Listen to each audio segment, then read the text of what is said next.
sa isang lungsod na nababalot ng lihim at kasinungalingan. Mula sa mga may gawa nito, Mag-ingat ka sa mga anino sa iyong pananaw. Linggo, Ika, 18 nging Oktubre 1998, alas 2 ng madaling araw sa Bulacan, hindi pa tuluyang nagliliwanag ang langit. Ang ambon na bumaksak magdamag ay nagpabasa sa mga bubong ng pabrika at mga simenea at sa pagitan ng makapal na hamok na kulay abo. Dahan-dahang kumakalat ang maitim na usok dahil sa epekto ng krisis sa pananalapi sa Asya. Sunod-sunod na nagsara ang makalapit na pabrika. Ngunit ang pabrika ng Laryo ng San Isidro ay walang tigil sa pag-andar, araw at gabi upang matugunan ang mga order. Sa loob ng pabrika, umaling-aungaw ang tunok ng lumang conveyor belt na kumikiskis sa bakal. Ang makina na dumudurok ng luwad ay regular na nanginginig at sa loob ng dambuhalang hurno, ang naglalagablab na apoy ay parang humihinga lumalaki at pagkatapos ay humuhupa. Ang hangin ay pinahalong amoy ng basang luwat, usok ng karbon at langis. Ang mamanggagawa na nababalot ng itim na alikabok ang mamuha at damit ay tahimik na kumikilos. Bago pa man dumating ang shift ng madaling araw, sinusuri na ni Luis Reyes ang mga laryo na nakatakdang ipadala. Sa edad na 38, isa na siyang bihasang manggagawa na mahigit 10 taon nang naktatrabaho sa pabrika ng San Isidro. Sa pamamagitan lamang ng pagtuktok sa isang laryo, alam na niya kung ito ay tamang-tama ang pagkakaluto. Ngunit ang mga laryong kinuha mula sa pangalawang hurno noong araw na iyon ay kakaiba mula sa simula. Ang ibabaw ay hindi makinis at sa halip na mamula-mula, may mga itim na mansa. Ilan sa mga ito ay may lamat sa mga gilid at sa bahagyang pagangat lamang, humahaba na ang bitak. Palatandaan ito na ang apoy ay hindi pantay o masyadong tumaas ang temperatura ng hurno magdamag. Ibinaba ni Luis ang may lamat na laryo at napailing. Sino ang nagbantay ng apoy? Nagkibit balikat ang isang batang manggagawa na nagbubuhat ng malaryo sa tabi niya. Si Kapatas Nestor po mismo ang nag-asikaso. Nandun siya sa tapat ng hurno hanggang alas 10 kagabi. Pagkatapos ng alas 10, hindi ko po alam. Akala ko po pumunta siya sa kabilang seksyon. Si Nestor Cardenas, ang kapatas ng ikalawang grupo. Sa edad na 43, siya ang kinikilalang pinakamahusay magbantay ng apoy sa buong pabrika. Kahit nasira ang lumang thermometer, kaya niyang tantiyahin ang tamang temperatura sa pamamagitan lamang ng pagtingin sa kulayng laryo at sa galaw ng apoy. Bagamat magaspang ang kanyang ugali at masakit magsalita, lubos ang tiwala ng may-ari ng pabrika sa kanyang kakayahan.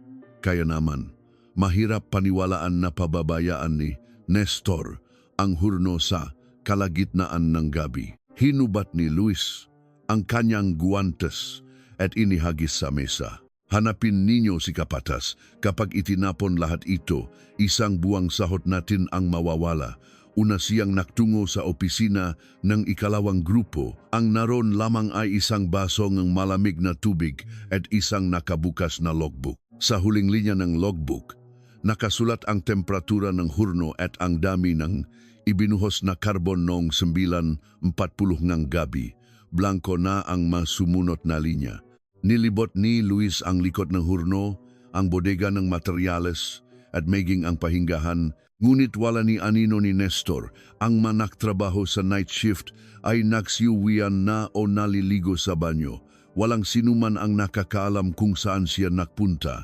Biglang may nagsalita na isang manggagawa. Parang nakita ko si Jose kagabi sa pabrika. Si Jose, o parang nakita ko siyang kausap si Kapatas Nestor sa tapat ng ikalawang hurno. Hindi ako sigurado kasi malayo ako. Si Jose Santos ay malayong kamag-anak ni Nestor. 3 buwan pa lamang siyang naktatrabaho sa grupong ng transportasyon na nagbubuhat ng karbon at mga natapos na laryo. Tahimik siyang tao at ginagawa lamang ang anumang utos sa kanya. Sandaling inisip ni Luis ang pangalan ngunit umiling din kaagad. Hindi naman kakaiba na bumalik sa pabrika ang isang manggagawa pagkatapos ng kanyang shift.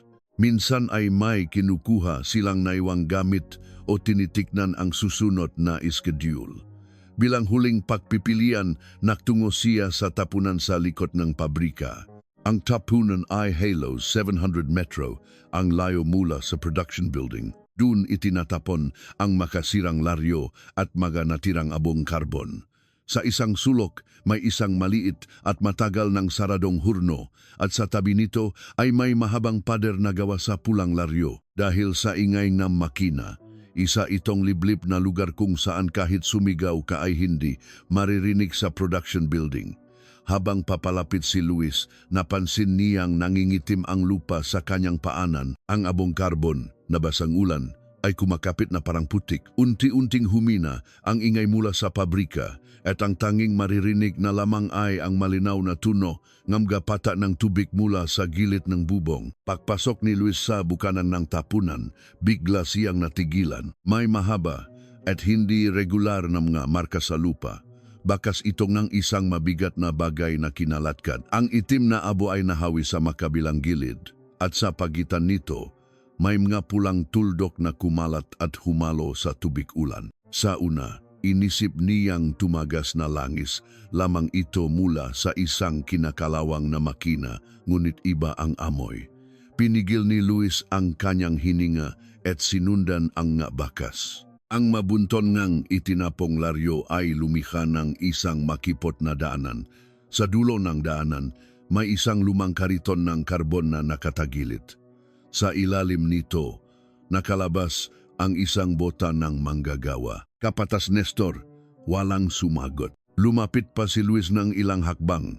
Nagsimulang manginig ang kanyang natuhod. Sa likod ng kariton, may isang lalaking nakasubsob. Ang itaas na bahagi ng kanyang katawan ay bahagyang natatakpan ng basang abongang karbon at punit na sako. Ang likod ng kanyang damit trabaho ay puno ng abo at ang kanyang braso ay pilipit sa hindi natural na paraan.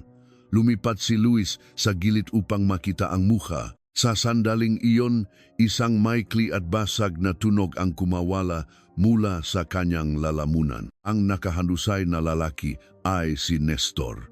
Ang makabilang pulso niya ay may makapal na kadenang bakal. Ang dulo ngang kadena ay nakakonekta sa hawakang bakal ngang kariton.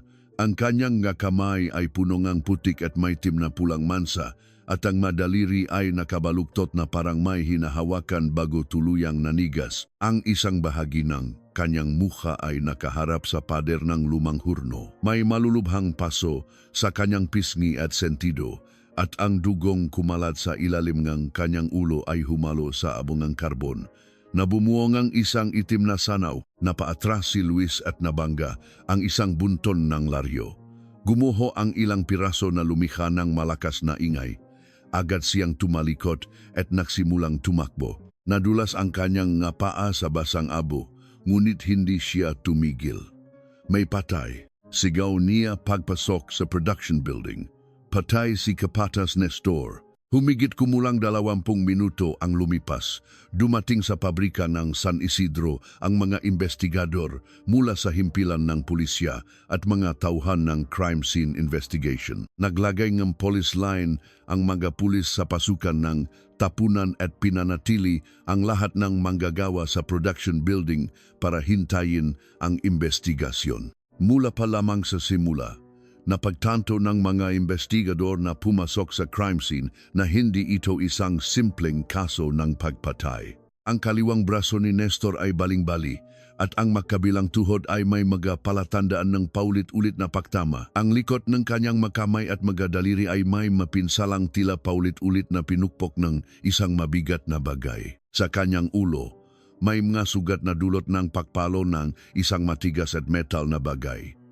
Ngunit ang pinakakumuha ng pansin ng hepe ng investigasyon na si Detective Marco Aguilar ay ang marka sa lig ni Nestor. Malinaw na nakabakat ang hugis ng magakawing ng kadena. Yumuko si Detective Aguilar at sinuri ang pagitan ng bangkay at ng kariton. Ang kadenang ginamit sa paggapos sa mapulso at ang ginamit sa pagsakal ay tila isang klase. Malaki ang posibilidad na pinosasan muna ng salarin si Nestor, ikinadena sa kariton at pinahirapan sa loob ng mahabang panahon. Sa tingin niyo po, plano na niya talagang patayin mula sa simula? Tanong isang batang investigador. Hindi sumagot si Aguilar. Tiningnan niya ng sunod-sunod ang gakamay, tuhod at nasunog na mukha ni Nestor. Kung pagpatay lang ang layunin, hindi na kailangang gawin ang lahat ng ito. Ayawang salarin na mamatay agad si Nestor, giniyapos niya ito sa paraang hindi makakatakas o makakalaban at saka pinahirapan. Ang magabakas ng pagatake sa mga partikular na bahagi nga katawan ay nagpapakita ng isang intensyon na higit pa sa galit, paghihiganti. May isang taong nagtangkang hatulan si Nestor. Nagsimulang kolektahin ng crime scene investigator ang bakas ng paa sa paligid. Bagamat umulan, ang ilang bahagi ng lupa na natatakpan ng bubong at mga bunton ng laryo ay nanatiling tuyo. Bukod sa mga bakas ng botang biktima, may isa pang bakas ng paa na malinaw na naiwan.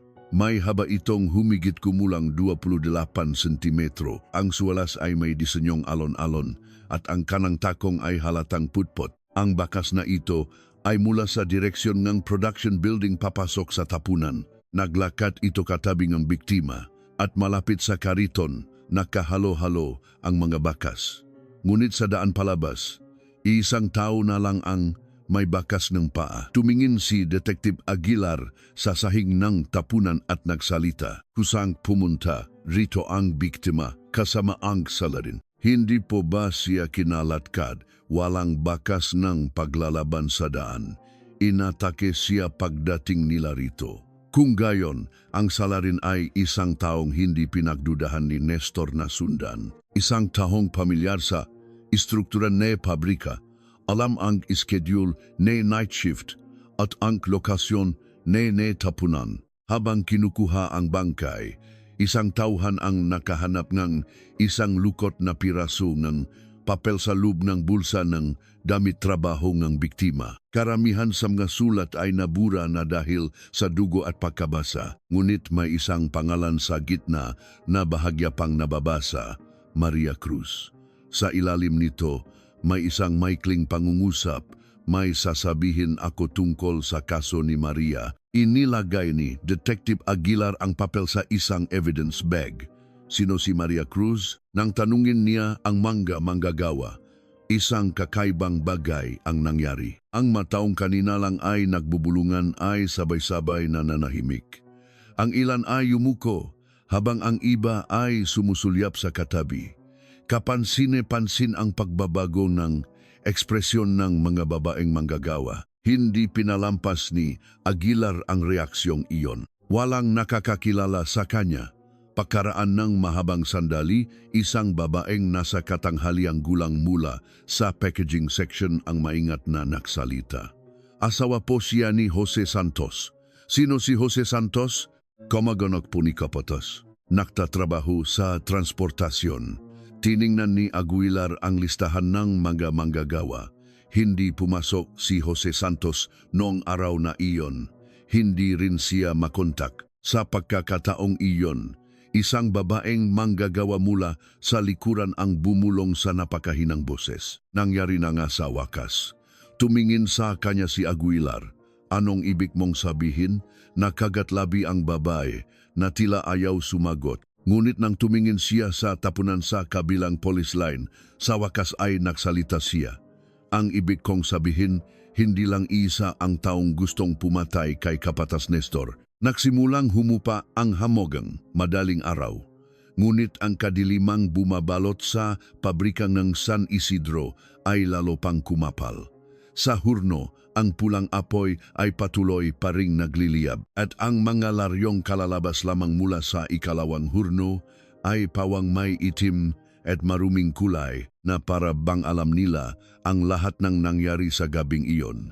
Kinaumagahan matapos matakpuan ang bangkay ni Nestor, tila nananatili pa rin ang amoy ng basang karbon sa silid ng autopsiya ng PNP Crime Laboratory. Ang itim na abo ay malalim na pumasok sa pagitan ng damit trabaho at balat ng bangkay, at sa ilalim ng kanyang kuko may nakuhang pulang luwad at kinakalawang na bakal. Ibig sabihin, bago mamatay ang biktima, desperado siyang kumapit o kumalmot sa sahig. Pinaksunod-sunod ng mediko-legal na nagsagawa ng autopsiya ang sugat sa katawan ni Nestor ayon sa oras ng pagkakatamo. Ang unang inatake ay ang kanyang binti. Sa kanang binti at kaliwang tuhod, may paulit-ulit na mga pasa na may mahaba at makitid na hugis. Hindi ito gawa ng isang bilok na pamalo, kundi ng isang metal na bagay na may pakurbang dulo. Hindi man tuluyang nadurog ang buto sa tuhod, malubha ang pinsala sa kasukasuan na imposible nang makagalaw ng normal. Hindi nasiyahan ang salarin na pabagsakin lamang si Nestor. Sinira niya muna ang mga binti ng biktima upang hindi ito makatakas. Sunod ay ang makamay. Sa likod ng makabilang kamay at mga daliri, puro mga pinsala dulot ng pagipit. Ilang buto sa daliri ang nabali, at ang hintuturo at gitnang daliri ngang kanang kamay ay may malalim na sugat hanggang sa ilalim ng kuko. Batay sa hugis ng mga sugat, hindi ito basta-basta nakuha sa isang away. Malaki ang posibilidad na habang nakapatong ang makamay sa sahig o sa isang matigas na bagay, paulit-ulit itong pinukpok ng isang mabigat na metal na kagamitan. Ipinakita ng mediko legal ang mga litrato kay Detective Aguilar. Pinuntiryan ng salarin ang mga kamay. Sigurado ka? Kung biglang pag-atake lang ito, hindi makukumpol ang mga sugat sa isang lugar. Mahirap ding sabihin na nasugatan siya habang sumasangga. Inatake ang likod ng makamay at maging ang dulo ng daliri ng paulit-ulit. Ibig sabihin, isang uri ito ng parusa, nakatubili sandali ang mediko legal bago tumango, maaring ganun nga. Baling-bali ang kaliwang braso ni Nestor sa itaas ng siko. Ito ay posibleng nangyari habang nagpupumiglas ang biktima o sinusubukang tanggalin ang kadena habang siya ay nakagapos. Sa kanyang leg, may malinaw na markang na pagkakasakal na may hugis ng makapal na kawing. Ang direktang sanhi na pagkamatay ay pagkakasakal gamit ang kadena. May mga bakas din ng paulit-ulit na pag-atake sa ulo. Ngunit ang markang ang pagkakasakal ay mas huling nangyari kaysa sa mga malalang pinsala sa ulo. Hinayaan ng salarin na mabuhay ang biktima kahit hindi na ito makagalaw. At sa mga huling sandali, pinahirapan niya ito bago hinila ang kadena upang tapusin ang kanyang buhay. Ang tinatayang oras ng pagkamatay ay sa pagitan ng 10:40 ng gabi at hating gabi noong Oktubre 17. Lumabas si Aguilar sa silid ng autopsiya at kumuha ng sigarilyo ngunit hindi ito sinindihan. Iisang bagay lang ang umikot sa kanyang isipan. Hindi ito simpleng pagpatay, kinamuhian ng salarin si Nestor. Isang malalim na pagkamuhi na hindi sapat ang basta pagpatay lang. Binali niya ang kanyang mga binti, dinurok ang kanyang mga kamay, at idiniin ang kanyang mukha sa mainit na pader ng hurno. Hindi ito isang bugsong galit, kundi mga bakas ng sunod-sunod na pagpapahirap na may kahulugan sa bawat sugat. Noong hapong iyon, sinimulan ang masusing investigasyon sa mga manggagawa ng pabrika ng San Isidro. Pinahiwalay ng mapulis ang mga lalaki at babae at isa-isang tinanong. Madaling nagsalita ang mga lalaking manggagawa tungkol sa ugali ni Nestor. Magaspang talaga ang bibig ni Kapatas. Isang laryo lang ang masira, ituturing ka ng parang aso. Kapag may nahuli siyang natutulog sa night shift, kinukwelyuhan niya at kinakalatkad hanggang sa tapat ng hurno. Kung sasalungatin mo siya, tatanggalin niya ang night differential mo sa susunod na payroll. Hindi man may-ari ng pabrika si Nestor para sa manggagawa, mas kinatatakutan pa siya. Siya ang may kapangyarihang magpasya sa work schedule at kung sino ang mag-overtime. Sa panahong iyon ng krisis sa pananalapi, kung saan nakalat ang mga walan ng trabaho, ang pagkatanggal sa pabrika ay nangangahulugang magugutom ang buong pamilya.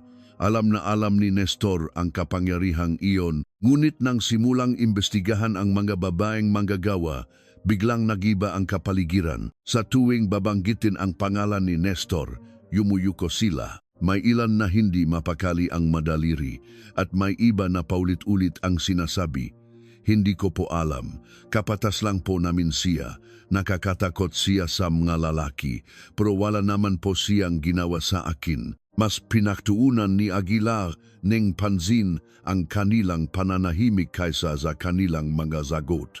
Isang 24 anyos na babae mula sa packaging section ang biglang nanigas ang muka ng tanungin kung personal siyang kinontak ni Nestor.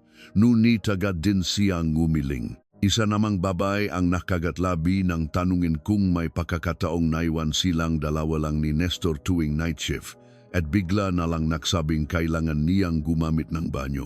Binago ng mga pulis ang paraan ng investigasyon. Sa halip na sa opisina ng pabrika, dinala sila sa isang hiwalay na silid sa himpilan ng pulisya sa Santa Maria kung saan isang babaeng investigador ang kumausap sa kanila isa-isa. Ipinangako nilang hindi malalaman ng pabrika ang nilalaman ng investigasyon at ipinaliwanag na poprotektahan sila hanggat maaari upang hindi maapektuhan ang kanilang trabaho o pamilya. Matapos ang mahabang pananahimik, lumabas ang unang testimonya. Mula ito kay Elena, isang babae mula sa packaging section. Tuwing malapit nang matapos ang night shift, tinatawag ako ni Kapatas sa bodega. Ano ang dahilan? Para raw tingnan ang bilang ng mga ipapadala. Pero pagpasok sa bodega, isinasara niya ang pinto. Matagal na hindi nakapagsalita si Elena habang ang makamay niya ay nasa ibabaw ng kanyang tuhod. Dumidikit siya sa likod ko o hinihipo ang baywang ko. Kapag umiwas ako, tatawa lang siya at sasabihing huwag daw akong mag-inarte sa ganong bagay. Bakit hindi ka naksumbong? Mapait siyang ngumiti. Sinabi ko sa manager ng pabrika, ang sabi niya, baka lasing lang daw si Kapatas at nakamali. Babalaan na lang daw niya. Pero sa sumunod na linggo, doble ang naging night shift ko. Isang pangalawang babae ang nagsabing hinawakan ni Nestor ang kanyang kamay at ayaw bitawan sa dahilan na tinuturuan daw siya. Ang pangatlong babae ay sinabing ikinulong siya sa pader sa bodegang Carbon. Ang pang-apat ay nagsabing lumapit si Nestor at nagalok na pautangin siyang pera nang malaman nitong nawalan ng trabaho ang kanyang asawa. Bagamat makakaibang panahon nangyari ang mga insidente, pare-pareho ang paraan. Pinipili ni Nestor ang mga pinakadehado, ang mga babaeng breadwinner ng pamilya, ang mga babaeng nawalan ng trabaho ang asawa, ang mga babaeng mag-isang nakatira sa dormitoryo ng pabrika, ang mga babaeng galing sa ibang probinsya at walang ibang malalapitan. Una, nakukunwari siyang tumutulong, dinadagdagan niya ang oras ng trabaho o pinapayagan silang mag-cash advance. Pagkatapos, ginagamit niya ang tulong na iyon na parang isang utang. Kapag tumanggi sila, binabago niya ang iskedul ng trabaho, ipinapahiya sila sa harap ng ibang tao, at pinagbabantan na ikakalat ang sismis na sila ang unang lumapit. Sinuring ng pulisya ang matala ng reklamo laban kay Nestor. Halos walang opisyal na dokumentong natira. Ngunit sa drawer ng mesa ng HR manager, may ilang piraso ng papel na may mga pangalan at petsa. Mga malabong parirala lang tulad ng problema sa pakikipag-ugnayan sa babaeng empleyado. Hindi kaya ayang pananalita tuwing night shift, babalaan kung maulit. Walang anumang tala ng parusa o disiplina. Sa harap ng pulisya, nagpaliwanag ang manager ng pabrika. Hindi ko sinasabing walang kasalanan si Kapatas. Pero kung wala siya, 2 hurno ang kailangan naming itigil. Napakahirap ng sitwasyon ng pabrika noon. Malamig na nagtanong si Aguilar. Kaya inilipat ninyo ang mga biktima sa ibang departamento, hindi nakasagot ang manager. Sa proseso ng investigasyon, paulit-ulit na lumabas ang isang pangalan, Elena David. Si Elena, 31 taong gulang, ay nagtrabaho sa ikalawang grupo hanggang halos 1 taon bago ang insidente. Siya mismo ang nagreklamo sa pabrika tungkol sa matbingfer na pang-aabuso na ginawa sa kanya ni Nestor habang naka-night shift. Ngunit kabaliktaran ang nahing resulta ng investigasyon.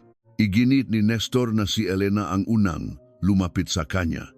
Bilang paraan daw ng paghihiwalay sa dalawa, si Elena lang ang inilipat sa packaging section. Bumaba ang kanyang sahot at inalis siya sama overtime. Walang anumang parusang natanggap si Nestor.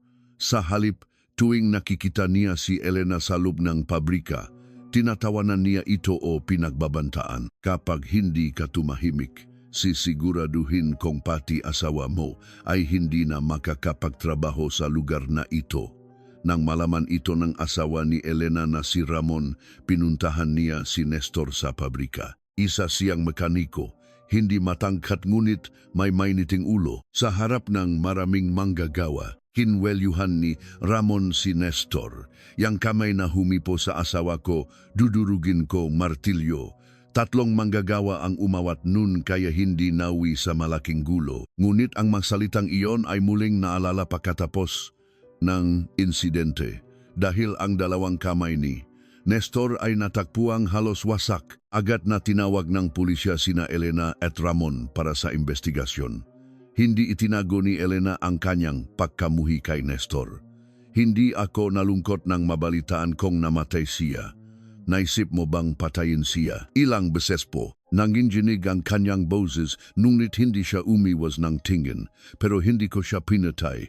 Nung gabi ng insidente, nagtatrabaho si Elena sa packaging section. May mga talaan ng pagpasok at timesheet at 7 kasamahan niya ang nagpatunay na nakita nila siya mula alas 9 ng gabi hanggang alas 2 ng madaling araw.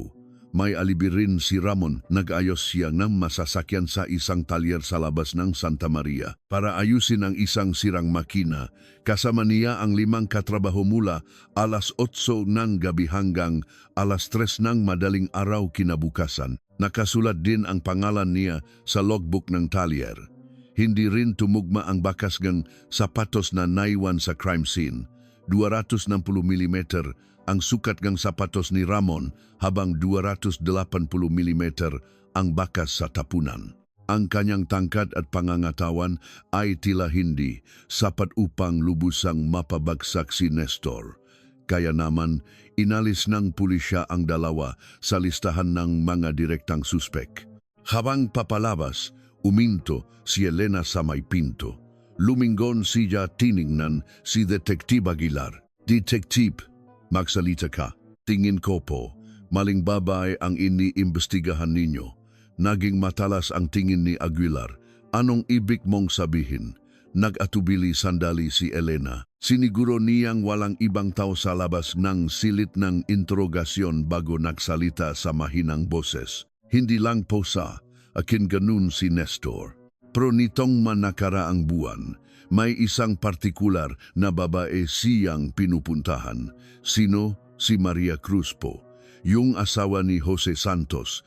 Ito ang mismong panggalan na nakasulat sa papel na natagpuan sa bulsa ni Nestor. Hindi nagsalita si Aguilar. Nagpatuloy si Elena. Kapag naka-night shift si Jose, unang umalis si Nestor sa pabrika tapos bumabalik pagkalipas ng 1 o 2 oras. Laging isang direksyon ang pinupuntahan niya. Papunta sa inupahang kwarto ng mag-asawang Santos. Nakita mo ba mismo 2 beses po? Minsan, narinig ko pang umiyak si Maria at sinasabi kay Nestor na huwag na siyang bumalik. Bakit hindi mo sinabi agad? Isang halong galit at kahihiyan ang lumitaw sa mukha ni Elena. Sino po ang maniniwala sa akin? Nagsalita na po ako dati, pero ako pa rin ang pinalabas na masama. Nang makaalis si Elena, isinulat ni Aguilar ang pangalan ni Maria sa unang pahinang talaan ng kaso. Sa tabi nito, isinulat din niya ang pangalan ni Jose Santos. Si Jose ay kamag-anak ni Nestor at siya mismo ang nagpasok dito sa pabrika. Mayroon ding testimonya na nakita siya sa pabrika noong gabi ng krimen.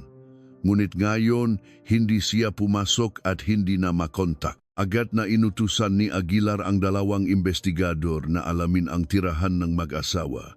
Noong gabing iyon, dumating ang mga investigador sa isang lumang residential area, mga 15 minutong biyahe ng bisikleta mula sa pabrika. Ang tinitirhan ng mag-asawang Santos ay isang maliit at halos hindi nasisikatan ng araw na silid sa ibabang palapag.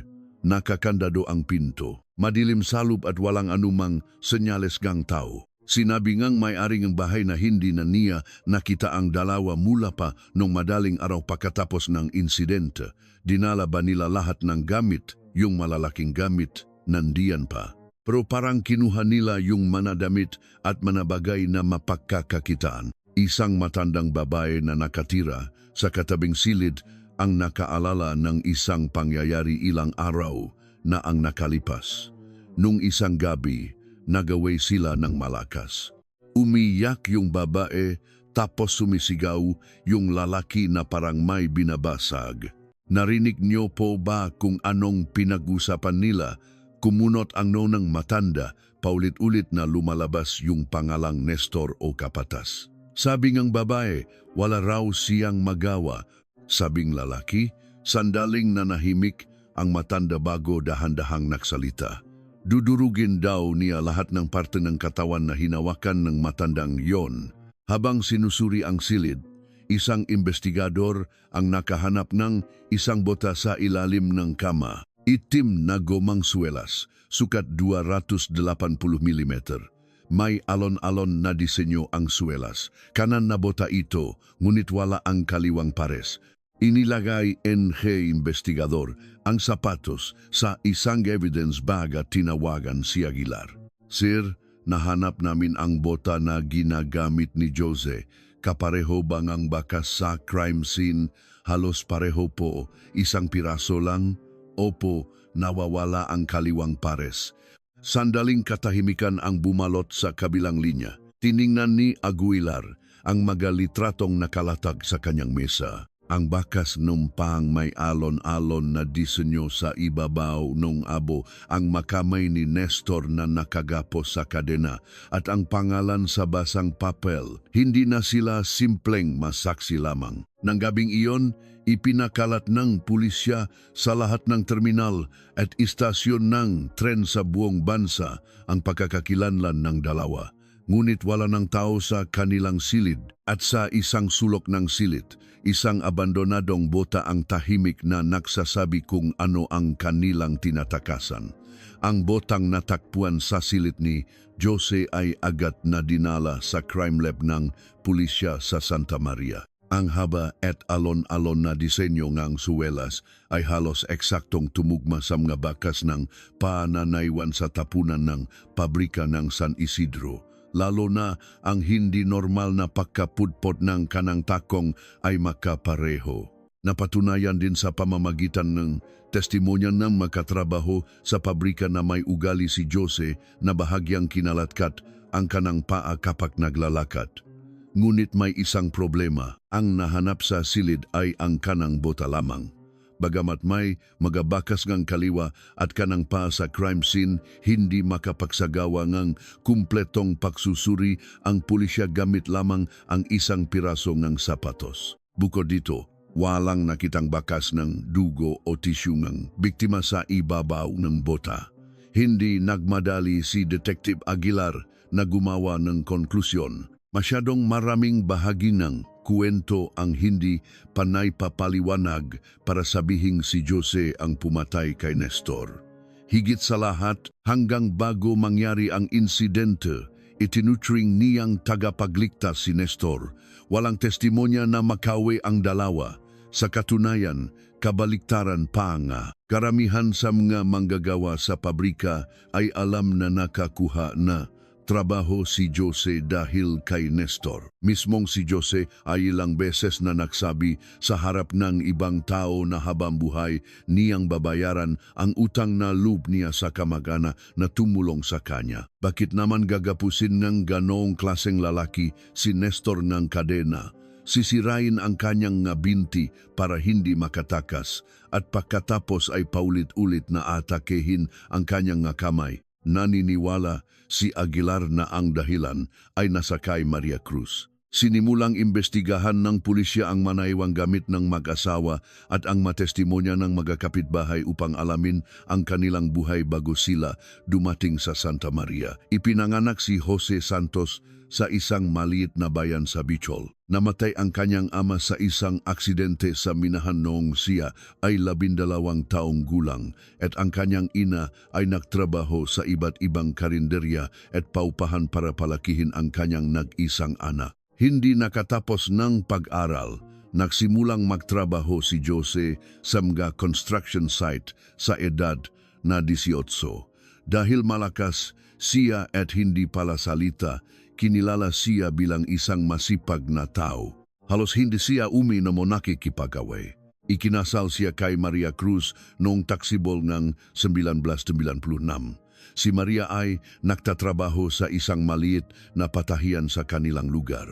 Bagamat hindi sila mayaman, naalala ng nakakakilala sa kanila na masaya ang kanilang pagsasama sa simula. Umuwi agad si Jose pagkatapos ng trabaho at araw-araw na nilalabhan ni Maria ang damit trabaho ng kanyang asawa.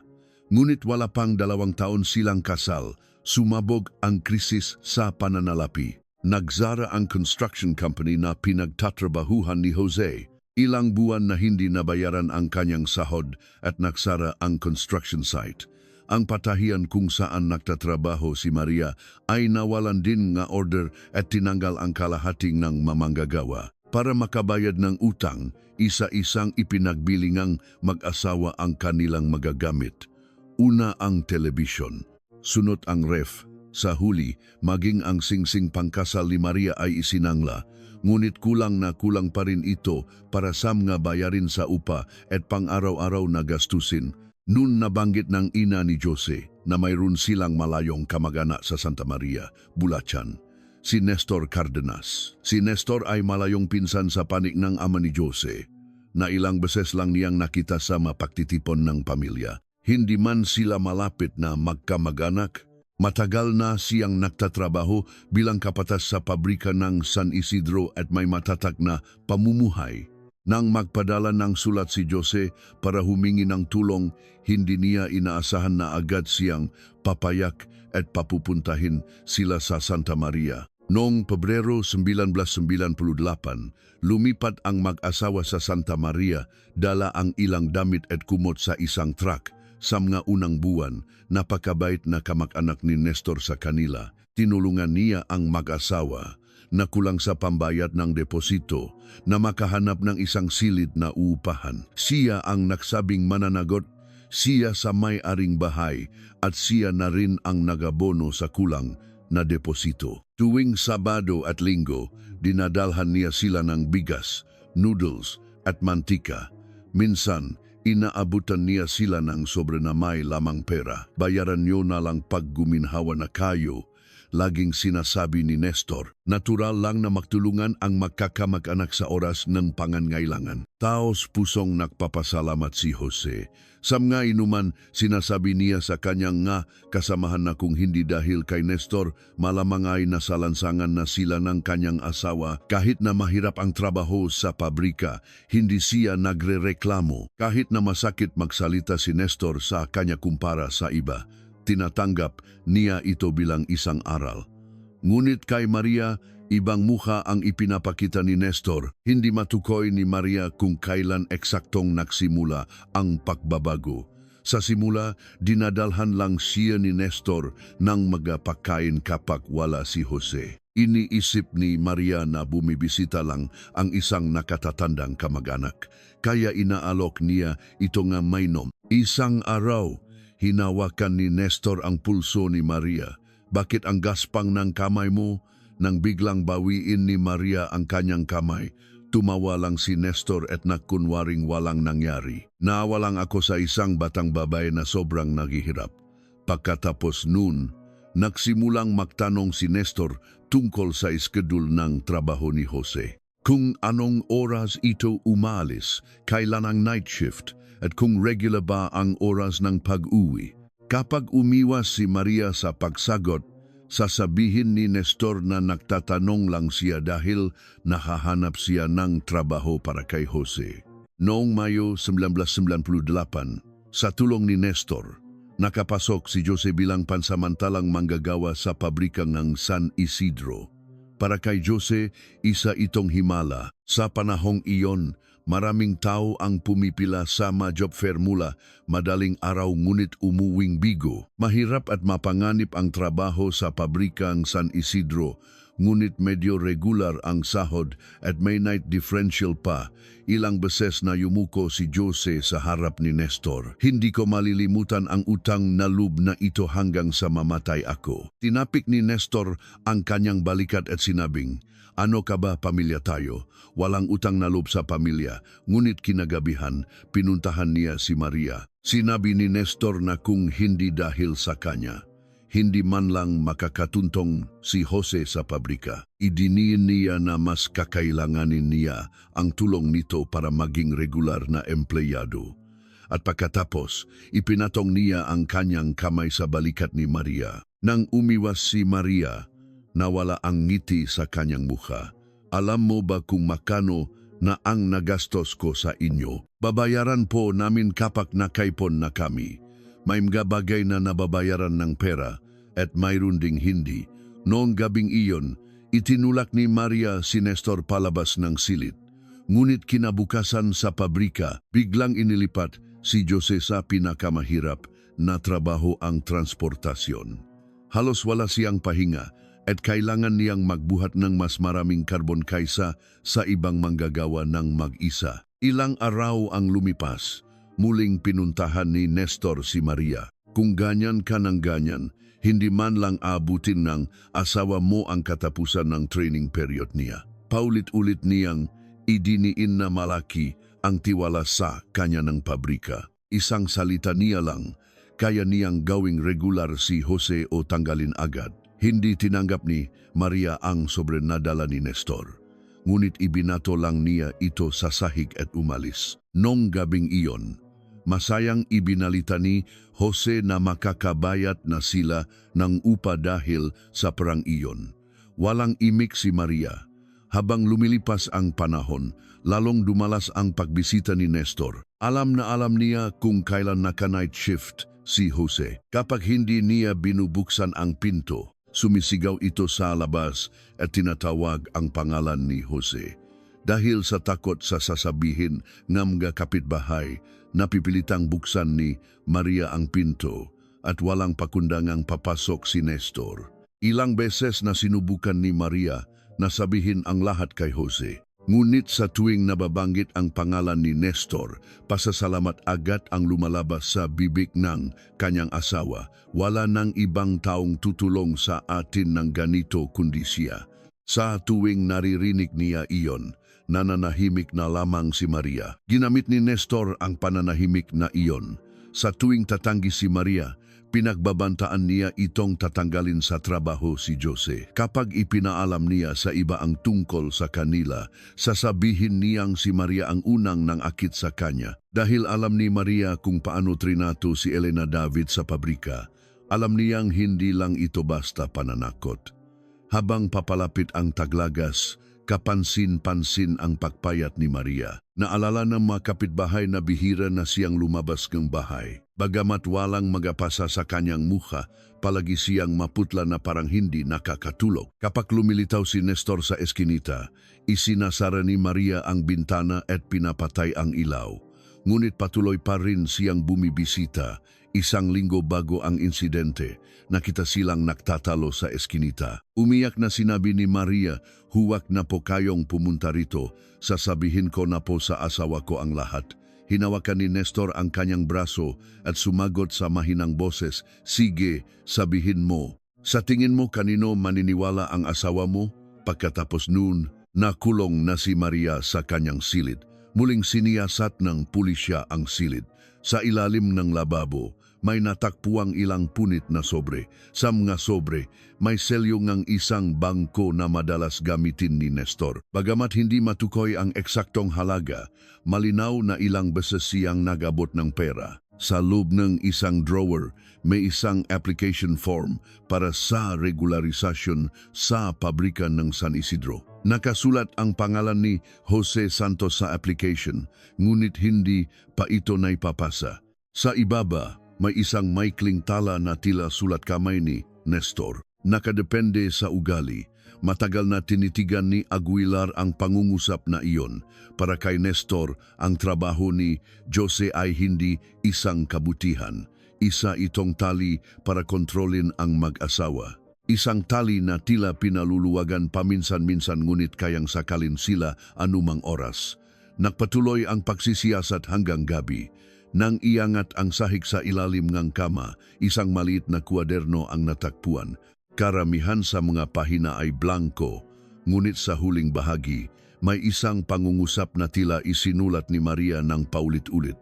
Hindi ko kasalanan, hindi ko ito ginusto. Kapag sinabi ko, guguho ang mundo ni Jose. At sa ilalim ng petsa bago ang araw ng insidente, may isang linya lamang na nakasulat, kailangan kong sabihin ngayon. Isinara ni Aguilar ang kwaderno. Ang away na nangyari sa pagitan ng mag-asawa noong gabing iyon ay hindi isang simpleng away mag-asawa. Ikinumpisal ni Maria sa kanyang asawa ang mga lihim na itinago niya sa loop ng ilang buwan at sa unang pagkakataon, nalaman ni Jose ang tunay na pagkataong ng taong pinaniniwalaan niyang tagapagligtas. Muling sinubaybayan ng pulisya ang mga kilos ni Jose noong araw ng insidente. Bandang 9:35 ng gabi, nakita ng may-ari ng isang maliit na tindahan malapit sa kanilang bahay si Jose na nagmamadaling umalis sakay ng kanyang bisikleta. Nakasuot siya ng kulay abong damit trabaho at sa likod ng bisikleta may isang mahabang bagay na nakabalot sa tela. Bandang 9:55 ng gabi, isang gwardiya sa pabrika ng San Isidro ang nakakita sa isang lalaking kamukha ni Jose na pumasok sa gilid na pinto. At bandang 10:00 ng gabi, isang manggagawa na nagtatrabaho sa ikalawang hurno ang nakakita kina Nestor at Jose. Makaharap silang nakatayo sa tapat ng hurno. Dahil sa ingay ng makina, hindi marinig ang kanilang pinag-uusapan, ngunit nanginginig ang katawan ni Jose habang nakakuyom ang kanyang nga kamao. Ilang beses na lumingon si Nestor sa paligid bago unang naglakad patungo sa direksyon kung saan walang ibang manggagawa. Sumunod si Jose. Ang lugar na kanilang pinuntahan ay ang tapunan. Humigit kumulang 1 oras ang lumipas. Nakita ng parehong manggagawa ang isang taong mabilis na dumaan sa gilid ng production building at nawala patungo sa pangunahing gate. Sa una, hindi siya sigurado kung si Jose yon. Ngunit may isang bagay siyang malinaw na natatandaan. Kapag naglalakad ang lalaki, kinakaladkad niya ang kanyang kanang paa. At ang laylayan ng kanyang pantalon at sapatos ay itim na parang nabasa. Hindi na bumalik si Nestor. Binarkahan ni Aguilar ng pulang lapis ang ruta ng dalawa sa mapa ng pabrika. Mula sa kanilang inuupahang silid hanggang sa pabrika, mula sa gilid na pinto ng pabrika hanggang sa ikalawang hurno, mula sa ikalawang hurno hanggang sa tapunan, at mula sa tapunan hanggang sa pangunahing gate, isang tuloy-tuloy na linya. Sa dulo ng linyang iyon, naroon ang isang piraso ng botang naiwan ni Jose. Malaki ang posibilidad na ang kabilang pares ay nasa paa pa rin ni Jose. Inutos ni Aguilar na ipamahagi ang wanted posters sa buong bansa. Sa litrato, seryoso ang muka ni Jose na nakatingin sa harap. Sa tabi niya, pilit na nakangiti si Maria. Sa litrato, mukha silang isang ordinaryong mag-asawa. Ngunit ang nagbubuklot sa kanila ay hindi na lamang pag-ibig o kahirapan, kundi ang dugo ni Nestor. Sa parehong oras, sa isang abandonadong bodega malapit, sa isang highway na hindi kalayuan sa Santa Maria, nanginginig si Maria habang nakabalot sa isang manipis na kumot. Sinisilip ni Jose ang labas mula sa siwang ng bintana. Sa kanyang kaliwang paa, suot niya ang lumang bota. Sa alon-alon nitong suwelas, naroon pa rin ang namuang itim na abo at pulang mansa. Nanginginig na nagtanong si Maria, patay na ba talaga siya? Matagal na hindi sumagot si Jose. Sa dilim, dahan-dahang nanigas ang kanyang mga kamao at naging kamao. Hindi siya nagsisi hanggang sa huli. Pumunta na tayo sa pulis. Sabihin na natin ang lahat. Lumingon si Jose at tiningnan ang kanyang asawa. Wala nang galit o takot sa kanyang nga mata. Tanging ang kahungkagan na makikita lamang sa isang taong tuluyan ng naubos. Hindi na tayo makakabalik. Sa labas ng bodega, isang ilawong sasakyan ang dumaan. Tinakpan ni Maria ang kanyang bibig at tahimik na umiyak. At si Jose, na hindi hinuhubad ang botang may namuong dugo, ay naghintay na lamang na matapos ang gabi. Oktubre 24, madaling araw, ang loop na abandonadong bodega sa labas ng Santa Maria ay sinlamik ng yelo. Sa tuwing papasok ang hangin mula sa basag na bintana, ang mga piraso ng plastik na nakasabit sa kisame ay lumilikha ng tunog na parang tuyong pag-iyak. Sa sahig, nakalat ang malumang sako ng semento at kinakalawang na yero at sa pagitan ng manakatambak na tabla sa sulok, maririnig ang paggalaw ng magadaga. 6 na araw nang naktatago run sina Jose at Maria. Sa unang 2 araw, nabuhay sila sa kanin na nakabalot sa dahon at tuyong tinapay na dinala nila mula sa bahay. Ang tubig ay kinukuha nila tuwing gabi mula sa isang gripo sa kalapit na construction site. Ngunit naubos na ang pagkain at si Maria ay halos hindi na kumakain mula pa kahapon. Nakaupo si Jose malapit sa bintana, nakatingin sa highway. Mula nang mangyari ang insidente, hindi pa niya hinuhubad ang kanyang damit trabaho. Ang mamanggas at laylayan ng kanyang pantalon ay puno ng itim na abo. At sa suwelas ng kanyang kaliwang bota, may namuong pulang putik na hindi matanggal. Sa kanyang kanang paa, suot niya ang isang lumang sapatos na hindi kasya sa kanya. Hinigpitan ni Maria ang hawak sa kumot at nagsalita. Hindi na tayo pwedeng magtagal dito. Hindi sumagot si Jose. Siguradong napuntahan na ngang mapulis ang bahay natin. Alam na rin siguro ngang lahat sa pabrika. Alam ko, anong gagawin natin? Matagal bago lumingon si Jose. Payat na payat ang kanyang mukha dahil sa ilang araw na hindi pagtulog. Bitak-bitak ang kanyang nga labi at may maitim na bilog sa ilalim ng kanyang nga mata. Ngunit ang pinakakinatatakutan ni Maria ay ang kanyang ekspresyon. Wala nang bakas ng pagkabalisa o pagsisisi sa mukha ng kanyang asawa. Para itong isang walang laman na sisidlan matapos masunog ang lahat ng emosyon. Pupunta tayo sa Maynila. Sino ang kilala natin doon? May dati akong katrabaho doon. Magtatago tayo ng ilang araw, tapos didiretso na tayo sa Bicol. Gaano katagal sa tingin mo tayo makakatakas? Nanigas ang panga ni Jose. Hanggang sa araw na mahuli tayo, isinupsop ni Maria ang kanyang mukha sa pagitan ng kanyang tuhod. Ilang beses na niyang sinabing pumunta na sila sa pulis, na kung ipapaliwanag nila kung paano siya tinakot ni Nestor at kung bakit pinuntahan siya ng kanyang asawa sa pabrika, may intindihan sila.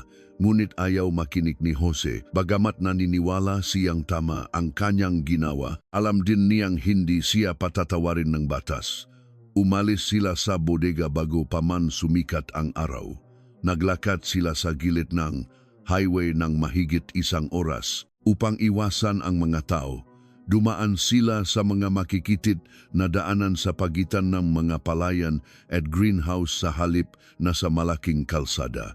Ilang beses na lumingon si Maria. Sa tuwing may maririnig siyang tunog ng sasakyan sa malayo, napapayuko siya. Sa tuwing may truck na magbabagal, pakiramdam niya ay nahuli na silang ng pulis at hindi siya makahinga. Bandang alas 7 ng umaga, sumakay sila sa isang bus papuntang Maynila.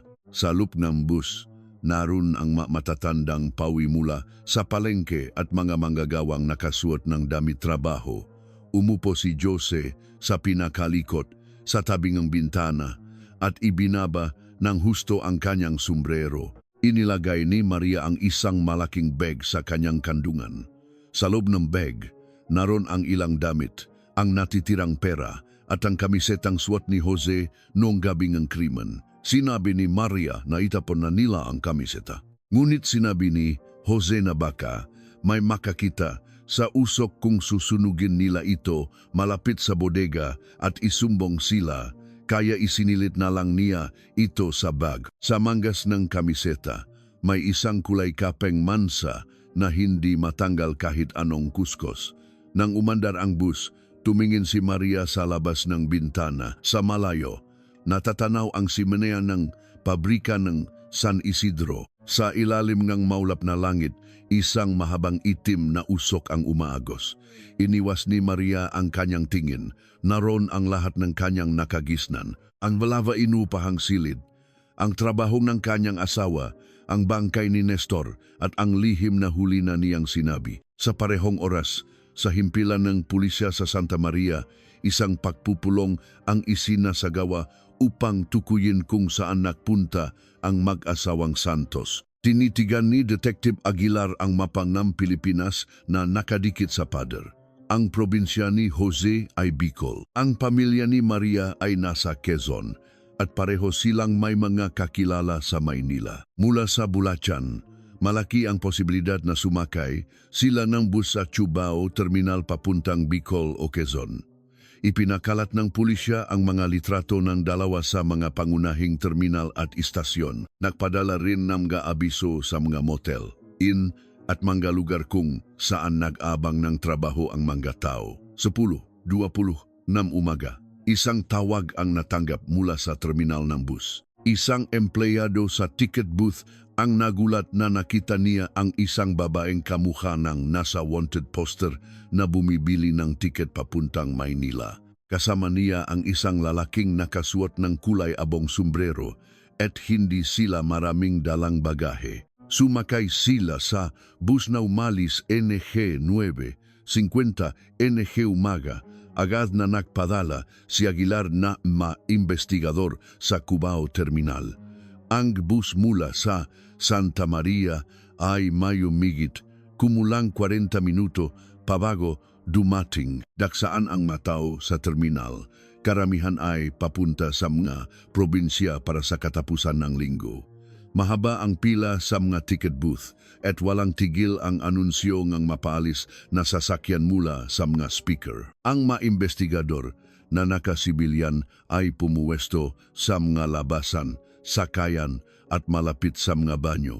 Ang manaka-uniformeng pulis ay naghintay sa mga lugar na hindi gaanong kapansin-pansin. 11:12 ng umaga, pumasok sa terminal ang bus mula sa Santa Maria.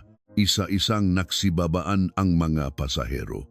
Isang matandang nakasuot ng dilaw na jacket, isang mag-asawang may hawak na anak, at mga negosyanteng may bitbit na malalaking kahon ang nakalat patungo sa labasan. Pangatlo mula sa huli, lumitaw ang isang lalaking nakasuot ng kulay abong sombrero. Si Jose, kasunod niya si Maria na may bitbit na bag. Pagkababa pa lang ni Maria sa bus, agad siyang lumingon-lingon.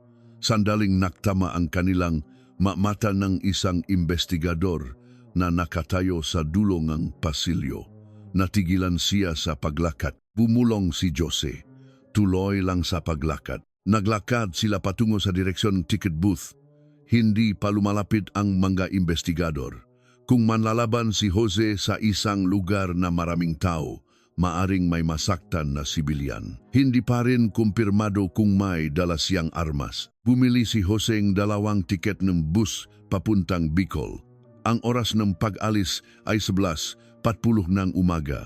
Umupo ang dalawa sa isang bangko malapit sa sakayan. Nakayuko si Jose habang ang kanyang kamay ay nasa loop ng kanyang bulsa. Mahigpit na hinawakan ni Maria ang hawakan ng kanyang bag. Isang anunsyo ang umaling-aungaw. Ang mapasahero ng 11:40 ng umaga na biyaheng Bicol, mangyaring pumunta na sa gate 16. Tumayo si Jose.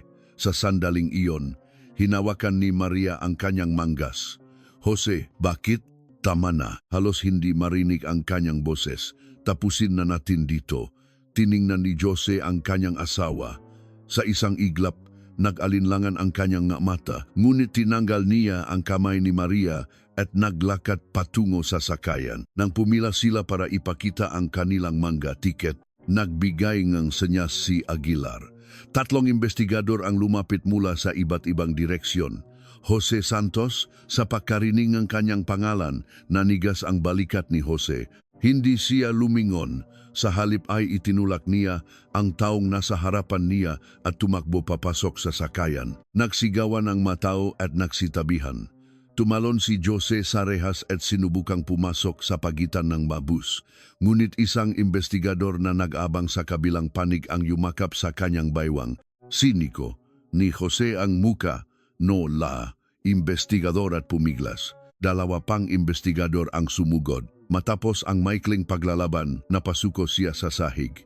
Nahubad ang isang sapatos sa kanyang paa. Sa kanyang kaliwang paa, naroon pa rin ang itim na bota. Malinaw na nakikita ang alon-alon na disenyo sa suelas. Tinitigan ito ni Aguilar. Ito ang nawawalang pares mula sa inupahang silid. Hindi tumakas si Maria. Nakatayo lang siya sa tabing bangko. Pinapanot ang paglalagay ng posas sa kanyang asawa. Nahulok mula sa kanyang kamay ang bag at kumalat sa sahig ang mga damit na laman nito. Mula roon, isang kamisetang may itim na mansa ang lumabas. Pagdating sa himpilan ng pulisya, itinanggi ni Jose ang lahat ng paratang. Pumunta ako sa pabrika pero hindi ko nakita si Nestor. May nakakita sayo, nakamali lang silang ng tingin. Paano mo ipapaliwanag ang sapatos mo? Nagtrabaho ako sa pabrika, natural lang na madumihan ng abo. Inilagay ni Aguilar sa mesa ang litratong bakas ng paa mula sa crime scene. Pareho ang disenyo at sukat ng suelas. Pati ang direksyon ng pagkapudpot ng kanang takong ay tugma. Hindi tiningnan ni Jose ang malitrato. Maraming ganyang sapatos sa pabrika. Kung gayon, bakit ka tumakas pagkatapos ng insidente? Natakot po ako. Ano ang ikinatakot mo? Nanahimik si Jose. Sa kabilang silid, si Maria ay ilang oras nang hindi nagsasalita. Inabutan siya ng babaeng investigador ng maligamgam na tubig, ngunit hindi niya ito ginalaw. Tinititigan niya lang ang litrato ng kamisetang nakuha mula sa kanyang bag. Ayon sa agarang resulta ng pagsusuri mula sa PNP Crime Laboratory, ang blood type na nakuha sa manggas ng kamiseta ay tumugma sa dugo ni Nestor. Bagamat hindi pasapat ang teknolohiya noon para sa kumpletong pagkakakilanlan, isa na itong malakas na ebidensya kapag isinama sa iba pang mga patunay. Mahinang nagsalita ang investigador. Nanahimik ka ba para protektahan ang asawa mo? Nanginginig ang labi ni Maria. Mahihirapan ng makalusot si Jose dahil sa sapatos at sa dugo. Ang mahalaga ngayon ay malaman kung bakit nangyari ito. Kapag nagsalita ako sa unang pagkakataon, nagsalita si Maria, lahat ay magiging kasalanan ko. Hindi. Kung sinabi ko lang sa asawa ko ng mas maaga, hindi sana mangyayari ito. Kung hindi ko pinapasok si Nestor sa bahay, kung hindi ko tinanggap ang pera, pinutol ng investigador ang kanyang sinasabi. Tinakot ka ba ni Nestor? Sa pagkarinig ng tanong na iyon, bumuhos ang maluha mula sa mamata ni Maria. Tinakpan niya ang kanyang mukha ng 2 kamay. Ang maiyak na matagal niyang pinigilan ay sabay-sabay na lumabas. Makalipas ang mahabang sandali, sinimulan ni Maria ang kwento mula sa simula, tungkol sa pagdadala ni Nestor ng bigas at pera, tungkol sa paggamit niya sa trabaho ni Jose para makalapit sa kanya, tungkol sa pagbabanta na tatanggalin niya sa trabaho ang kanyang asawa kapag tumanggi siya, tungkol sa pananakot na ikakalat niya ang sismis na siya ang unang nangakit, tungkol sa mas lalong pagiging mapilit nito kapag sinusubukan niyang tapusin ang ugnayan. At hanggang sa sandaling ikinuwento niya sa kanyang asawa ang lahat noong gabing insidente. Sa una, walang sinabi si Jose. Sabi ni Maria, matagal siyang nakatingin lang sa sahig. Pagkatapos, binuksan niya ang toolbox niya. Anong kinuha niya? Isang kadena po, yung ginagamit sa pabrika para itali ang makargamento. Sinabi bang asawa mo na papatayin niya si Nestor? Umiling si Maria. Hindi po niya direktang sinabi. Ano kung gayon ang sinabi niya? Ipinikit ni Maria ang kanyang nga mata. Sabi niya, sisiguraduhin niyang hindi na magagamit ng kamay na iyon para makapanakit pa ang iba. Sa kabilang silit ng investigasyon, nananatiling tahimik si Jose. Inilapag ni Aguilar sa harap niya ang testimonya ni Maria at ang resulta ng pagsusuri sa dugo. Nagsalita na ang asawa mo. Bahagyang gumalaw ang talukap ng mga mata ni Jose. Inamin na niya ang pananakot sa kanya ni Nestor at ang pagdala mong kadena. Walang kasalanan si Maria. Iyon ang unang malinaw na salitang binitawan ni Jose mula nang magsimula ang investigasyon. Yumuko si Aguilar. Kung gayon, sabihin mo ang ginawa mo. Itinaas ni Jose ang kanyang ulo. Siya ang unang sumira ng buhay namin. Kaya mo siya pinatay. Hindi ako pumunta doon para pumatay. Pero nakdala kang kadena para takutin siya. Inilatak ni Aguilar ang mga litrato mula sa autopsiya. Isa-isa.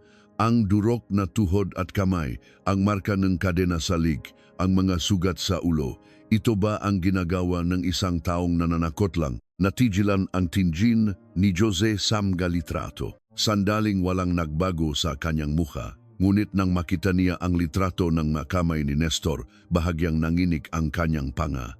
Nagtanong si Aguilar, bakit ang makamay ang una mong inatake? Hindi sumagot si Jose. Bakit hindi mo siya pinatay agad? Tanging ang tunog ng segundong ng orasan sa dingding ang maririnig. Ilang sandali pa, mahinang nagsalita si Jose. Tumawa siya hanggang sa huli. Anong ibig mong sabihin? Sabi niya, dahil siya ang bumuhay sa amin. May karapatan siyang gawin kahit ano kay Maria. Tiningnan ni Jose ang posas na nakakabit sa kanyang nga pulso. Kung humingi lang sana siyang tawad, baka natapos na. Pero hindi siya humingi. Dahan-dahang ngumiwi ang gilit ng bibig ni Jose. Hindi niya inalis ang tingin sa mga litrato na autopsiya habang nagsasalita. Kaya hindi ko rin siya pinatay agad. Walang imik na tinitigan siya ni Aguilar. Sa wakas, itinaas ni Jose ang kanyang ulo. Sa kanyang nga mata, hindi pagsisisi ang makikita, kundi isang matagal ng kinikimkim na galit. Hindi ko lang ginusto na mamatay siya. Sabi niya na parang nginungiya ang bawat salita. Gusto kong maramdaman din niya hanggang sa huli ang takot na naramdaman ni Maria. Kasabay ng nga salitang iyon, bumigat ang hangin sa lupgang silid. Noon lamang nakumpirma ni Aguilar, ang nangyari sa tapunan ay hindi isang biglaang pag-atake ng isang nakningit-nikit na lalaki. Mula pa lang nang puntahan ni Jose si Nestor, alam na niya kung ano ang kanyang wawasakin. At ngayon, isa na lang ang natitira, ang marinig mula mismo sa bibig ni Jose kung ano ang nangyari sa madilim na tapunan nong gabing iyon. Hindi agad sinabi ni Jose ang tungkol sa nangyari nong gabing iyon. Nakaupo sa silid NG Investigasyon, matagal niyang tinitigan ang posa sa kanyang mga pulso.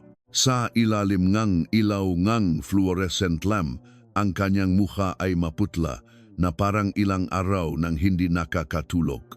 Hindi siya minadali ni Detective Aguilar. Sa mesa, nakalatag ang mga litrato mula sa crime scene, ang talaan, nega-autopsiya, ang bota ni Jose at ang testimonya na isinulat ni Maria. Habang tumatagal ang katahimikan, lalong lumalakas ang tunog ng orasan sa dingding. Sa wakas, nagsalita si Jose. Noong gabing iyon, lumuhod si Maria sa harapan ko. 1298, Oktubre 17, bandang alas 8 ng gabi. Walang night shift si Jose kaya mas maaga siyang umuwi. Pagbukas niyang pintong kanilang silid, nakita niya si Maria na nakaupo sa gitna ng kwarto nang hindi man lang binubuksan ang ilaw. Sa mesa, naroon ang malamig na sabaw at isang mangkok ng kanin na hindi ginalaw. Kahit narinig ni Maria ang pagpasok ng kanyang asawa, hindi niya magawang iangat ang kanyang ulo. May problema ba? Walang sumagot. Nang hubarin ni Jose ang kanyang damit trabaho at lumapit, biglang lumuhod si Maria sa harap niya. Nanginginig ang kanyang makamay at basang luha ang kanyang mukha. Anong nangyayari sa'yo? Patawarin mo ako.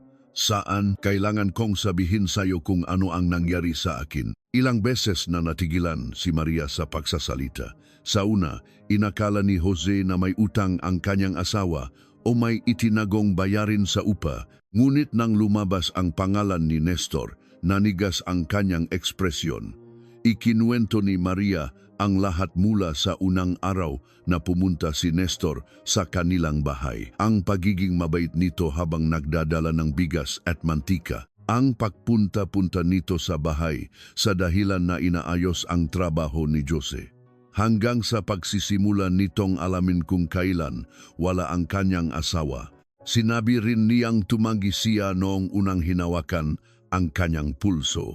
At dahil dun, pinagbantaan siya ni Nestor na tatanggalin sa trabaho si Jose. Kapag hindi niya tinatanggap ang parangbigay ni Nestor, sinasabi nitong ipapabawi niya sa may-ari ng bahay ang kanilang deposito at kapag sinusubukan niyang tapusin ang ugnayan, pinagbabantaan siyang ikakalat ang sismis na siya ang unang nang akit. Walang imik si Jose.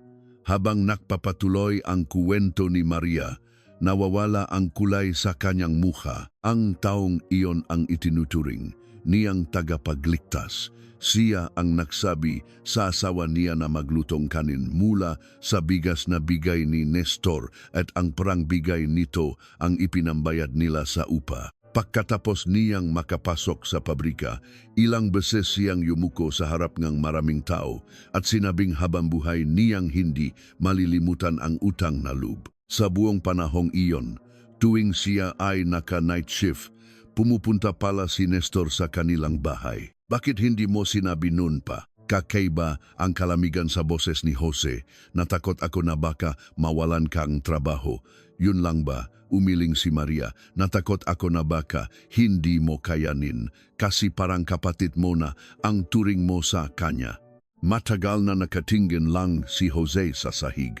Pagkatapos, dahan-dahan siyang tumayo at binuksan ang toolbox na nasa gilid. Sa loob, naroon ang mga liabe, martilyo, lumang guwantes, at isang maikling kadena na ginagamit sa pagtali ng kargamento.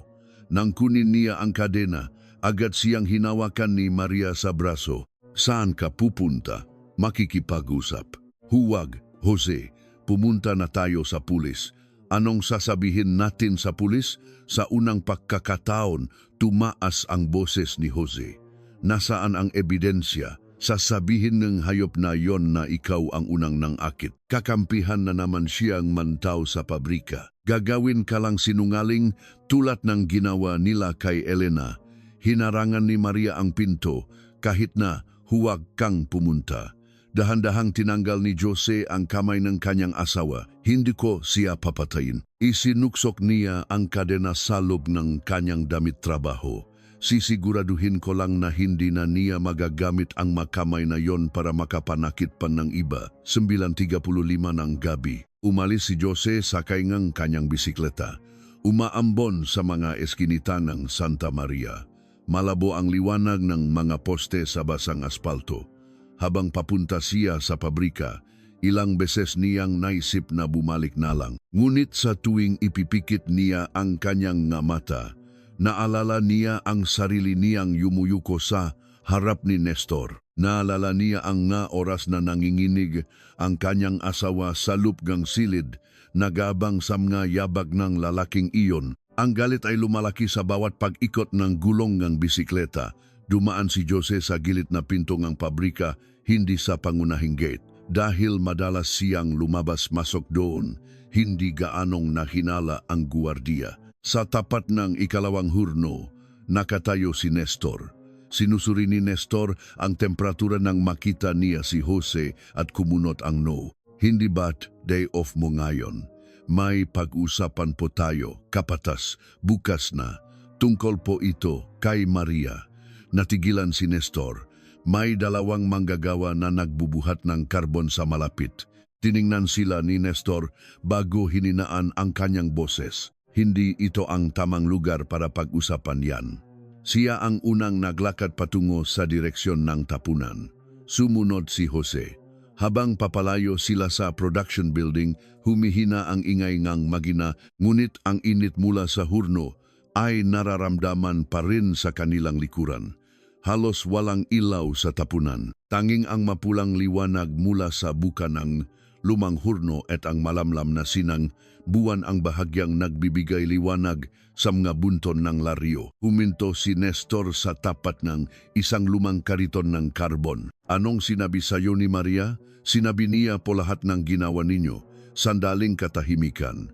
Inaasahan ni Jose na magpapalusot o hihingi ng tawad si Nestor o kahit man lang aminin na nagkamali siya.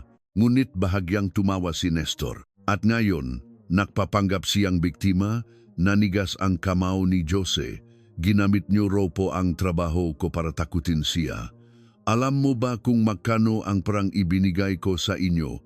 Dahil po ba sa perakaya ninyo, ginawa yon kay Maria? Maling salita, yang ginamit mo. Kumuha si Nestor ng sigarilyo at isinubo ito. Kung ayaw niya, sana hindi niya binuksan ang pinto. Sana hindi rin niya tinanggap ang pera. Tinabik ni Jose ang sigarilyo mula sa kamay nito. Lumuhod kayo at humingi tawad. Nawala ang ngiti sa mukha ni Nestor. Umayos ka. Alam mo ba kung sino ang sinisigawan mo? Sabi ko, humingi kayo ng tawad kay Maria. Kung hindi dahil sa akin, nasa lansangan pa rin kayong dalawa ngayon. Itinulak ni Nestor ang dip-dip ni Jose gamit ang kanyang daliri. Dahil sa akin kaya ka nakakapasok sa pabrika at kumakain, tapos kakagatin mo ako. Inilapit niya ang kanyang mukha sa tenga ni Jose. Alam na alam din ng asawa mo yan, kaya siya lumapit sa akin. Sa sumunod na sandali, tumama ang kamao ni Jose sa mukha ni Nestor. Bumaksak si Nestor ngunit akat na sumukhot pabalik. Nakpagulong-hulong sila sa basang abo na karbon. Makasing laki silang katawan. Ngunit si Nestor ay matagal nang nagtatrabaho sa pabrika at mas malakas. Hinawakan niya ang lik ni Jose at itinulak ito sa bunton ng laryo. Tumama ang likod ni Jose sa isang sirang laryo. 2 beses sinuntok ni Nestor ang kanyang mukha. Mula bukas, huwag ka nang papasok sa pabrika. Ang masalitang iyon ang pumutol sa natitirang katinuan ni Jose. Inilabas niya ang kadena mula sa loob ng kanyang damit. Hinawakan niya ang isang dulo at iwinasiwas ito. Tumama ang makapal na kawing sa binti ni Nestor. Napasigaw si Nestor at napaluhod. Muling iwinasiwas ni Jose ang kadena. Sa pagkataong ito, sa kabilang tuhod, nang subukang tumayo ni Nestor, tinapakan ni Jose ang kanyang likod at hinawakan ang kanyang pulso. Malapit lang ang kariton ng karbon. Iginapos ni Jose ang 2 pulso ni Nestor sa hawakang bakal ng kariton gamit ang kadena. Nakpupumiklas si Nestor, naninipa at nakmumura. Pakawalan mo ko. Sa tingin mo makakalusot ka. Hindi sumagot si Jose. Ang kanyang tingin ay nakatuon sa 2 kamay ni Nestor, ang kamay na humawak sa pulso ni Maria, ang kamay na walang pakundangang humipo sa balikat at baywang ng kanyang asawa, ang kamay na nagsara ng pinto kasabay ng pananakot na tatanggalin siya sa trabaho. Sa sahig ng tapunan, may isang bakal na may pakurbang dulo na ginagamit sa karbon. Kinuha ito ni Jose. Ang unang palo ay bumaksak sa kanang kamay ni Nestor. Umalinggaw nga ang sigaw ni Nestor sa mga pader ng tapunan, ngunit nalunod ito sa ingay ng mga makina mula sa production building. Tama na, ang panggalawang palo ay sa kaliwang kamay. Sabihin mong nagsisisi ka. Gago ka. Muling itinaas ni Jose ang bakal. Desperadong sinubukan ni Nestor na bawin ang kanyang makamay. Ngunit lalo lang bumaon ang kadena sa kanyang mapulso. Yumanik ang kariton at kumaskas ang magulong nito sa sahig. Aminin mo ang ginawa mo kay Maria. Siya ang may gusto. Sa pagkarinig ng mga salitang iyon, nawala ang huling pag-aalinlangan sa mukha ni Jose. Patuloy niyang inatake ang matuhod at braso ni Nestor. Sinigurado niyang hindi ito makakatakas o makakabangon. Sa una, puro mura ang lumalabas sa bibig ni Nestor, ngunit habang lumilipas ang oras, nakbago ang kanyang boses. nagalok siyang pera. Nangako siyang gagawin siyang regular na empleyado. Kung gusto niya, bibigyan niya sila ng bahay para makalayo sa Santa Maria.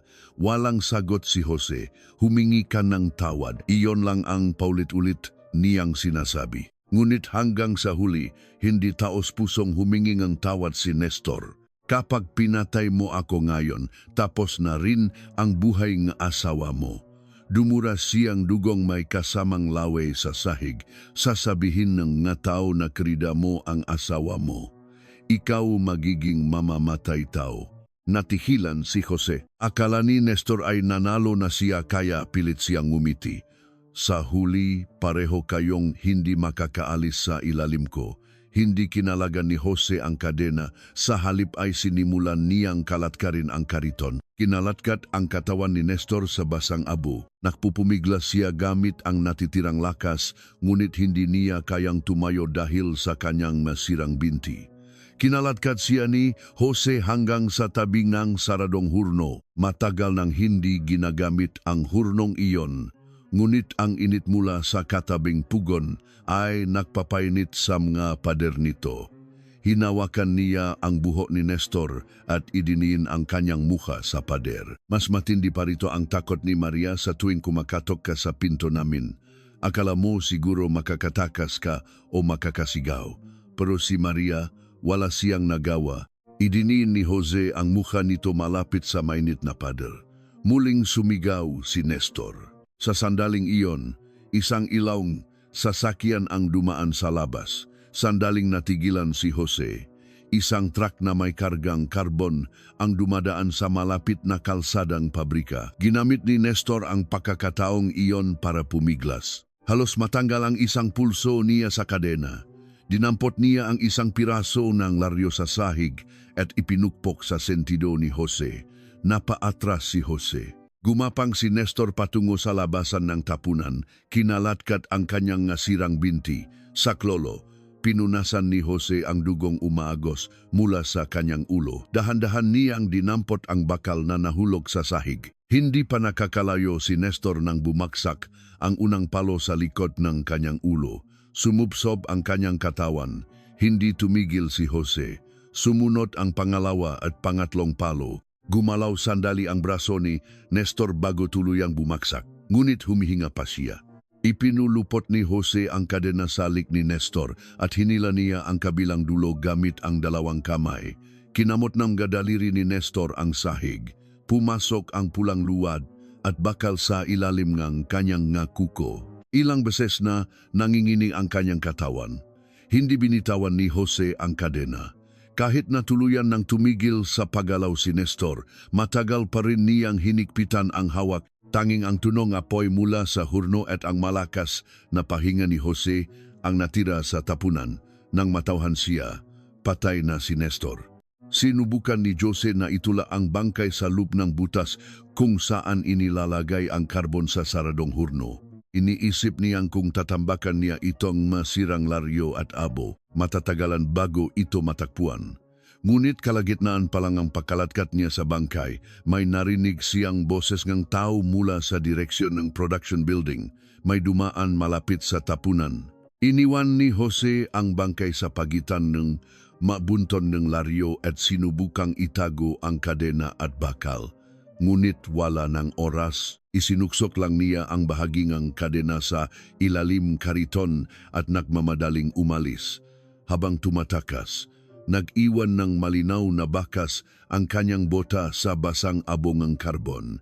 Hating gabi na nang makauwi siya. Naghihintay si Maria sa may pinto. Nang makita niya ang muka at damit ni Jose, naintindihan niya ang lahat. Anong ginawa mo? Hindi sumagot si Jose. Pumasok siya sa silid at hinugasan ang kanyang kamay na amoy bakal. Naging itim at pula ang tubig sa palanggana. Pinatay mo ba siya? Umiyak na tanong ni Maria. Huminto si Jose sa pahuhugas ng kamay. Hindi siya humingi ng tawad hanggang sa huli. Sapat na ang isang pangungusap na iyon. Sinabi ni Maria na kailangan nilang pumunta sa pulis. Ngunit sinabi ni Jose na sa susunod na araw, siguradong mahuhuli siya. Inutusan niya itong magimpakeng damit at pera. Ibinabat ni Maria sa tubig ang kamisetang may dugo ng kanyang asawa. Ilang beses man niyang kuskusin, hindi nawala ang mansa. Hinubat ni Jose ang isang bota at inihagis sa ilalim ng kama, ngunit patuloy niyang isinuot ang isa pa. Umalis ang mag-asawa bago pa man sumikat ang araw. Nang matapos ang testimonya ni Jose, isang malalim na katahimikan ang bumalot sa silid. Hindi pinyatay ni Aguilar ang recorder at nagtanong, "Sinabi mo bang ginawa mo siyang pahirapan dahil sa asawa mo?" "Opo, pero sa huling sandali, pwede mo namang bitawan ang kadena." Yumuko si Jose. "Alam ko po, pero hindi mo binitawan." Matagal bago sumagot si Jose. "Noon, inisip ko na kapag namatay siya, matatapos na ang lahat." "Natapos ba?" Dahan-dahang nanginig ang mamata ni Jose. Sa labas ng silid, nahihintay si Maria na matapos ang testimonya ng kanyang asawa. Nakayuko siya sa upuan, nakatakip ang mukha sa kanyang makamay.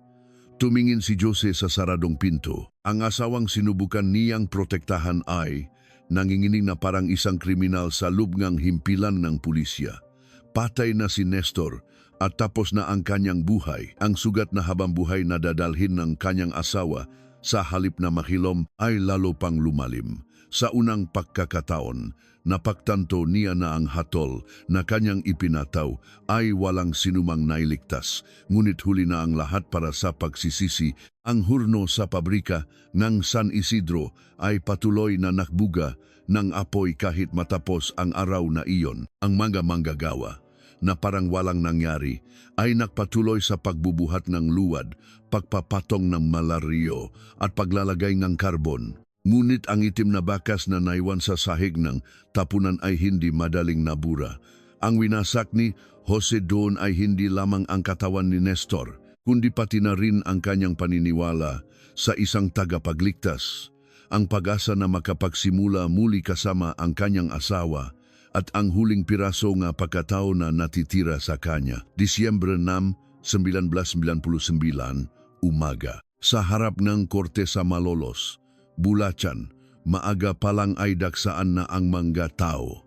Ang mamanggagawa mula sa pabrika ng San Isidro, mamamahayag ang pamilya ni Nestor at ang mga kanak ni Jose at Maria ay magkakalayong nakatayo sa pasilyo. Walang nagsasalita ng malakas. Paminsan-minsan may kumikislap na flash ng kamera at sa tuwing maririnig ang ngayabak ng guwardiya mula sa loob ng korte, napapatingin ang lahat sa pinto. Mahigit isang taon na ang nakalipas mula nang mapatay si Nestor, ngunit ang kaso ay hindi pa rin nalilimutan sa Bulacan. Sa una, ipinalagay itong krimen ng isang walang utang na loob na kamag-anak na pumatay sa kanyang tagapagligtas. Ngunit habang umuusat ang investigasyon at nabubunyak ang ginawa ni Nestor sa ilang babaeng manggagawa, nahati ang pananaw ng publiko. Ang ilan ay naawa kay Jose, sinasabing pinatay niya ito para protektahan ang kanyang asawa. Ang iba naman ay nagsasabing gaano man kalaki ang galit, hindi mapapatawad ang paggapos at pagpapahirap sa isang tao na parang hayop bago patayin. At ang mga babaeng biktima, hindi sila basta-basta sumang-ayon sa alinmang panig. Patay na si Nestor. Ngunit para sa mga taong pinatahimik nung siya ay nabubuhay pa, hindi pa tapos ang kaso. 10:00 ng umaga, pumasok si Jose sa korte. Sa loob ng isang taong pananatili sa kulungan, kapansin-pansin ang kanyang pagpayat. Ang kanyang maikling gupit ay nagpalataw sa kanyang mga cheekbones at may poses ang kanyang mga pulso. Hindi siya lumingon sa mga manonood, ngunit bago umupo sa silya na akusado, sandali siyang sumulyap sa gilid na pinto. Sa pintong iyon pumasok si Maria. Payat din ang mukha ni Maria dahil sa buhay sa kulungan. Umupo siya sa isang upuang malayo sa kanyang asawa. Sa pagitan nila ay isang guwardiya at isang mahabang kahoy na upuan. Hindi sila nakatinginan. Binasa ng piskal ang buhat ng kaso. Nalaman ni Jose mula sa kanyang asawa noong araw ng insidente ang tungkol sa patuloy na pananakot at pang-abuso na ginawa ni Nestor. Pagkatapos nun, kinuha niya ang kadena na ginagamit sa pabrika at pinuntahan si Nestor. Inakit niya ang biktima sa tapunan. Inatake ang mga binti nito para hindi makatakas at iginapos ang mga pulso sa isang kariton. Paulit-ulit niyang inatake ang mga kamay at tuhod ni Nestor. Idiniin niya ang mukha ng biktima sa mainit na pader ng hurno at ilang beses na pinukpok ang ulo nito ng isang metal na bagay. Sa huli, ipinulupot niya ang kadena sa lig nito at sinakal hanggang mamatay. Pagkatapos ng krimen, sinubukan niyang itago ang bangkayat nang mabigo, tumakas kasama ang kanyang asawa. Iginiit ng piskal na ang ginawa ni Jose ay higit pa sa isang biglaang pag-atake. Nahanda na ang akusado ng kadena nang puntahan niya ang biktima. Sunod-sunod niyang inatake ang katawan ng biktima para hindi ito makalaban at pinahirapan niya ito sa loob ng mahabang panahon. Kahit na bumaksak na ang biktima, hindi niya itinigil ang pag-atake. Ipinakita ng piskal sa korte ang mga litrato mula sa crime scene at ang talaan ng autopsiya. Hindi ito isang simpleng pagpatay na dulot ng biglang galit. Kumilos ang akusado na may malinaw na intensyon na magdulot ng takot at pagdurusa sa biktima. Sumalungat ang abogado ni Jose, sinasabing hindi niya binalak na pumatay mula sa simula. Ang kadena ay dinala lamang niya para takutin si Nestor at paaminin ito at ang mismong pagpatay ay nangyari dahil sa buksong galit dulot ng pang-insulto at provokasyon ni Nestor.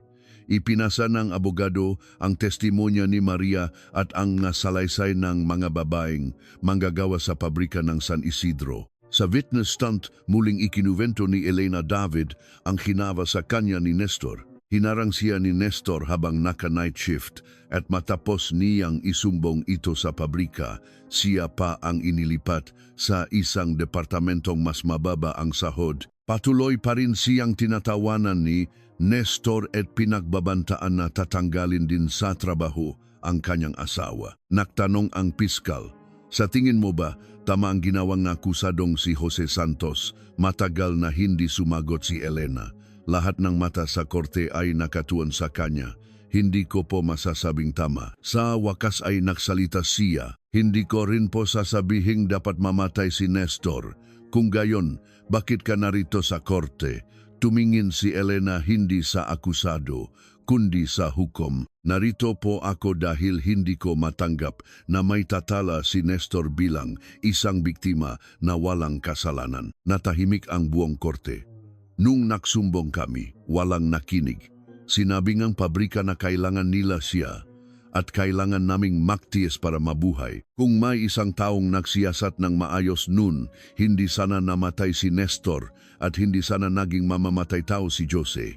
Ang salitang iyon ay patama sa mga opisyal ng pabrika ng San Isidro na naroon sa paglilitis. Napatunayan na ilang beses nang nakatanggap ng reklamo ang pamunuan ng pabrika tungkol kay Nestor, ngunit binalewala ito. Sa mga tala ng HR manager, naroon ang mga pangalan at petsa ng mga babaeng biktima. Sa kabila nito, hindi pinarusahan si Nestor. Sa halip, ang mababaeng nagreklamo ang inilipat sa ibang departamento at nawalan ng night differential at overtime. Sinabingam ga opisyal na pabrika na si Nestor ang pangunahing teknisyan na nag-asikaso ng mga hurno, kaya hindi nila pinalaki ang problema upang maiwasan ang pagkaantala sa produksyon. Nagtanong ang hukom sa manager ng pabrika, alam niyo ba na maaring maulit ang mga pang-aabuso? Yumuko ang manager. Hindi po namin alam na ganun kalala. May 4 na reklamo na may parehong nilalaman sa inyong mga tala. Mahirap po ang sitwasyon ng kumpanya nun, naging malamig ang boses ng hukom. Hindi dahilan ang kahirapan ng kumpanya para mawala ang kaligtasan at dignidad ng isang manggagawa. nagpatuloy ang paglilitis kay Maria. Idiniin ng prosekusyon na alam niya ang krimen ng kanyang asawa ngunit hindi ito isinumbong. Nilabhan ang damit na may dugo at tinulungang tumakas. Ang pagdala niya sa baknang kamisetang ginamit sa krimen ay itinuring ding pagtatago ng ebidensya at pagtulong sa pagtakas. Inamin ni Maria ang lahat ng paratang.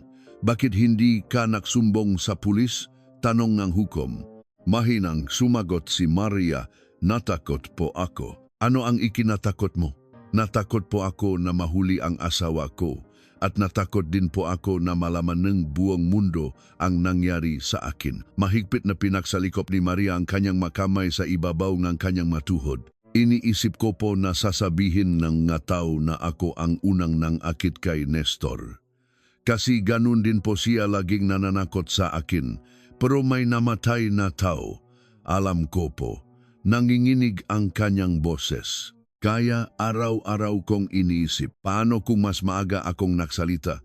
Paano kung napigilan ko ang asawa ko noong gabing iyon? Paano kung dumiretso kami sa pulis sa unang pagkakataon? Tiningnan ni Maria si Jose. Hindi nakangat ng tingin si Jose. Pero noong sandaling iyon, inisip ko pong wala na akong magagawa. Sa kanyang huling pahayag, hindi kinuha ni Jose ang papel na kanyang inihanda. Tumayo siya mula sa kanyang upuan at hinarap ang hukom. Pinatay ko po si Nestor. Umalingaw-ngaw ang kanyang mahinang boses sa loob ng korte. Nang marinig ko ang pinagdaanan ng asawa ko, nakdilim ang paningin ko. Akala ko kapag pinuntahan ko siya at pinahingi ng tawad, matatapos na ang lahat. Sandali siyang huminto. Pero hanggang sa huli, ininsulto niya ang asawa ko. Ginamit niya ang tulong na ibinigay niya para sabihing may karapatan siyang gawin kahit ano. Tahimik na binuklat ng piskal ang matala. Nagpatuloy si Jose. Maari akong tumigil pagkatapos ng unang suntok. Maari akong tumigil ng ihapos ko siya na kadena. Maari akong tumigil ng bumagsak siya. Nabasak ang kanyang boses. Pero hindi ako tumigil. Sa pagkakataong iyon, tiningnan niya ang pamilya ni Nestor na nakaupo sa mga manonood. Ang asawa ng biktima ay seryosong nakatitig sa kanya. Ang anak na lalaki sa tabi nito ay nakpipigil ng luha. Gusto kong sabihin na ginawa ko ang krimen dahil sa ginawa ni Nestor sa amin. Akala ko kapag sinabi ko yon, mababawasan kahit kaunti ang kasamaan ko. Yumuko si Jose. Pero ang kasalanan niya at ang pagpatay na ginawa ko ay magkaibang bagay. Ang taong pinatay ko ay may pamilya rin. Humingi ako ng tawad sa pamilyang iyon. Walang reaksyon ang asawa ni Nestor. Hindi ako tinulungang tumakas ni Maria. Ako ang pumilit sa kanyang sumama. Lahat ng responsibilidad ay nasa akin. Tinakpan ni Maria ang kanyang bibig ng dalawang kamay. Hindi na muling tiningnan ni Jose ang kanyang asawa.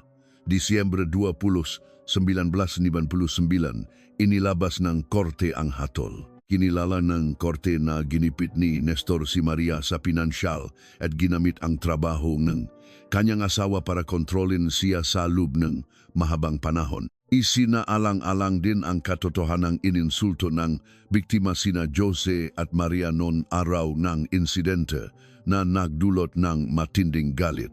Ngunit ang paraan ng pagpatay ay labis na malupit at nagpatuloy ang pag-atake kahit hindi na makalaban ang biktima. Dahil nahanda si Jose ng kadena, dinala ang biktima sa isang liblib na lugar at sinadyang atakihin ang mga partikular na bahagi ng katawan. Hindi ito may tuturing na isang simpleng kaso ng pagpatay. Si Jose ay hinatulan ng habambuhay na pagkabilanggo. Si Maria naman ay sinentensiyahan ng 3 taong pagkakakulong para sa pagtulong sa pagtakas at pagtatago ng ebidensya. Nang ibaba ang hatol, ipinikit ni Maria ang kanyang mata. Hindi kumilos si Jose. Dinala sila ng mga gwardiya sa magkaibang pinto. Bago lumabas sa pasilyo, lumingon si Jose. Sa parehong sandali, nag-angat ng tingin si Maria, naktama ang kanilang mamata sa loob lamang ng ilang segundo. Marami silang gustong sabihin, ngunit walang nagsalita. Iyon ang huling pagkakataon na nakita nila ang isa't isa sa korte. Matapos ang hatol, isang espesyal na inspeksyon ang isinagawa sa pabrika ng San Isidro. Napatunayan na alam nga opisyal ng pabrika ang mga reklamo tungkol kay Nestor ngunit hindi gumawa ng kop na hakbang. Ngunit dahil hindi sapat ang matalaan noon at marami sa mga insidente ay pasalita lamang, karamihan sa mga responsible ay nakaiwas sa parusang kriminal. Pinatawan ng multa at kautusang pagwawasto ang pabrika. Gumawa rin nga bagong alituntunin para raw protektahan ang mga babaeng manggagawa. Ngunit karamihan sa mga babaeng nagreklamo ay matagal nang umalis sa pabrika. Umalis si Elena sa Santa Maria 1 taon matapos ang hatol. Nakahanap siya ng ibang trabaho, ngunit sinasabing hindi niya kinayang pumasok mag-isa sa bodega tuwing gabi. Ilang taon ang lumipas, inilipat si Detective Aguilar sa ibang himpilan. Hanggang sa kanyang pagre-retiro, itinago niya ang litrato ng kaso ni Jose. Ang hindi niya malimutan ay hindi ang bangkay ni Nestor, kundi ang mamukha ng mababaang manggagawa na yumuko ng tanungin nila ang pangalan ni Nestor. Walang sinuman ang may gusto ng pagpatay mula sa simula. Nais lang nilang may makinig sa kanila. Ang mga order sa pabrika ng San Isidro ay biglang bumagsak matapos ang insidente. Dahil sa epekto ng krisis sa pananalapi at mga lumang kagamitan, lalong lumala ang kalagayan ng negosyo. Sa huli, noong tagsibol ng 2002, naksara ang pabrika. Hindi na umusok ang malaking simenea. Sa iniwang production building, tanging mabasak na bintana at kinakalawang na makina ang natira. Nilagyan ng bakal na harang ang pasukan ng ikalawang hurno. Ang tapunan kung saan natakpuan ang bangkay ni Nestor ay tinabunan ng lupa at graba. Inalis ang kariton at mga sirang laryo at isang maliit na bodega ang itinayo sa lugar na iyon. Ngunit ayon sa mga kalapit na residente, tuwing umulan sa gabing ng taglagas, may naririnig silang tunog ng bakal na kumakaskas sa sahig mula sa direksyon ng lumang pabrika.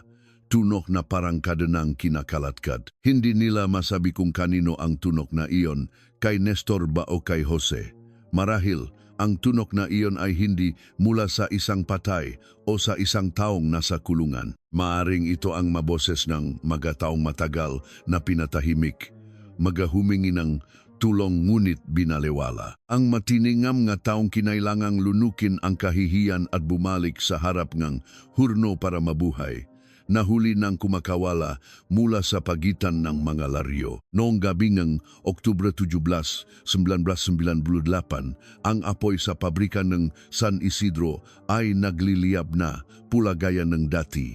Ang apoy na iyon ay hindi lang laryo ang niluto. Sinunog nito ang pagnanasa na nagtatago sa likod ng pangalan ng isang tagapagligtas. Sinunog ang katinuan ng isang lalaki at ginawang itim na abo ang pag-asa ng isang babae na makapamuhay muli. Namatay si Nestor sa likod ng tapunan. Ginugol ni Jose ang natitirang buhay niya sa kulungan. Si Maria, matapos ang kanyang sentensya, ay umalis sa Santa Maria na parang itinatapon ang sarili niyang pangalan. Walang nakakaalam kung saan at paano siya namuhay. Sa huli, ang gabing nagsimula sa likod ng apoy ay nilamon ang buhay ng 3 tao. At kahit natapo na ang kaso, isang tanong ang nanatili. Kung may isang taong nakininong unang humingi ng tulong, maiwasan kaya ang trahedyang ito? Walang sinuman ang makapagbigay ng tiyak na sagot. Tanging ang maitim na suno na laryo ng abandonadong pabrika ang nananatiling tahimik, pasan ang walang sagot na